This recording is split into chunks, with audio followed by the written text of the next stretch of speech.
पार्थ पवार आणि छगन भुजबळ यांच्यातील वाद आता भुजबळांना भोवणार का अशी चर्चा सध्या राजकीय वर्तुळात सुरू झाली आहे। तर अन्न व नागरी पुरवठा विभागाच्या एका टेंडरवरून दोघांमध्ये मतभेद झाले।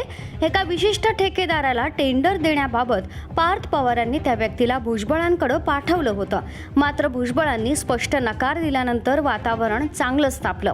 मात्र हा वाद फक्त टेंडर पुरता मर्यादित नसल्याची चर्चा आता सुरू झाली आहे, कारण पुढच्या काही दिवसात होणाऱ्या एका मोठ्या राजकीय निर्णयावर या सगळ्याचा परिणाम होऊ शकतो असं बोललं जात आहे। सुनेत्रा पवार यांनी राज्यसभेच्या खासदारकीचा राजीनामा दिल्यानंतर रिक्त झालेल्या जागेकडे आता सगळ्यांचं लक्ष लागलंय आणि याच जागेसाठी छगन भुजबळ इच्छुक असल्याची चर्चा आहे। त्यासाठी त्यांची लॉबिंगही सुरू आहे। सुनेत्रा पवार यांना राज्यसभेवर पाठवण्यात आलं होतं तेव्हा भुजबळांनी राज्यसभेसाठी प्रयत्न केले होते।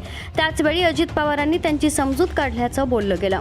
राजकीय अनुभव, पक्षातील ज्येष्ठता आणि प्रशासनातील दीर्घ अनुभव पाहता भुजबळ हे या जागेसाठी मजबूत दावेदार मानले जातात। पण राजकारणात केवळ अनुभव पुरेसा नसतो, तर समीकरणंही महत्त्वाची असतात आणि याच ठिकाणी पार्थ पवारांसोबत वादाची चर्चा महत्त्वाची ठरू लागली आहे, कारण पार्थ पवार हे पक्षाचे राष्ट्रीय चिटणीस आहेत आणि पक्षातील मोठ्या निर्णयांमध्ये त्यांचं मत महत्त्वाचं मानलं जातं। त्यामुळे उमेदवारीवर चर्चा होईल तेव्हा त्यांची भूमिका निर्णायक ठरू शकते। त्यामुळे आता हा वाद फक्त शाब्दिक चकमकीपुरता राहिला नाही, तर तो थेट राज्यसभेच्या राजकारणाशी जोडला जाऊ लागलाय।